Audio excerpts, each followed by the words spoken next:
So a short review this morning of the SW Motech rear panniers for the Honda CB500X. They are specific to the bike, but only insofar as each set of panniers requires a specific adapter bracket so that you can slot the panniers into the bar here to prevent them flying off backwards or flying outwards. Very easy to fit, as you can imagine. You simply have to unbolt the factory screws here, take them out and insert the longer bolts which are provided in the SW Motech kit. The whole thing, I guess, takes about 30 minutes. Very easy.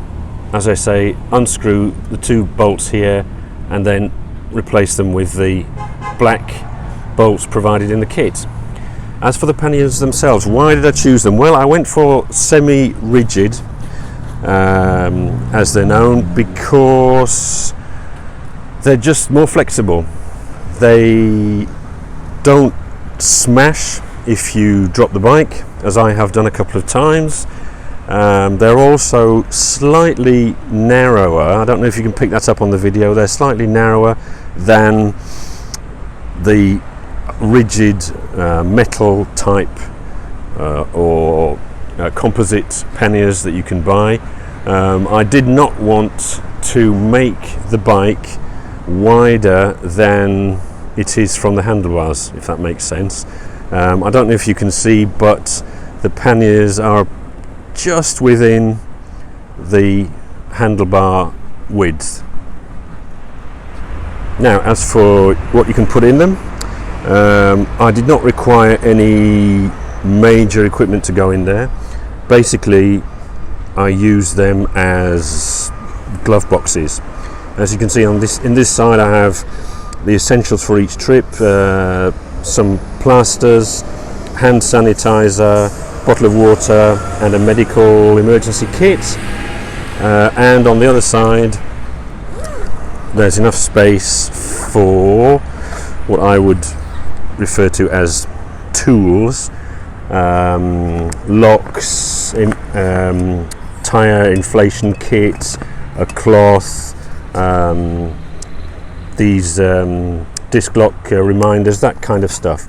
There's plenty of space in there. I do not require the additional space which is provided with this second zip here. You can actually unzip it all the way around to expand the bags, but as I say, I don't think I've ever used it. I suppose if you had to put jackets or things like that in, rain gear, then it could be useful, but I don't need it. So what do they like to use every day? Well, very easy. They do not move, despite what you might think from the fairly rudimentary looking fixing system here. They stay put. This may be because I've managed to thread the strap. It's fastened here in the center with Velcro under the seat. I've threaded that under the handlebar, passing the pillion handlebar here, under the seat, and pulled it as tight as I can while still obviously being able to push the seat back into position. So they're nice and secure. I've done about 4 or 5 months riding, so probably 1,000 miles, 800-900 miles, and I've never had any issues with them moving around. The only thing I would say, I don't know if it's specific to the CB500X, unfortunately they do touch the exhaust. Fortunately, the exhaust on this bike doesn't get too hot, and I don't know if you can see, but I've put some dyno liner between the top of the exhaust and the bag, and touch wood, I haven't had any issues so far.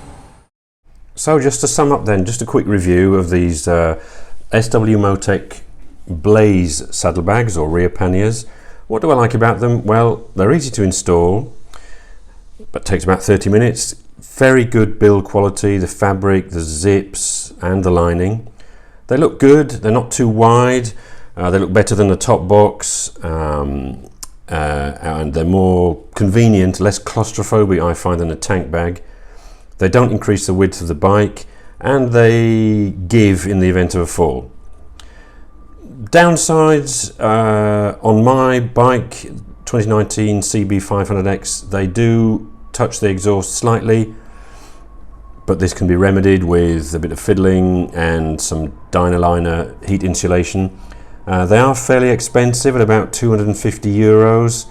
And one thing I haven't mentioned is if your pillion does have big feet, at least on this CB500X, you may find that their heels are touching the back of the bags.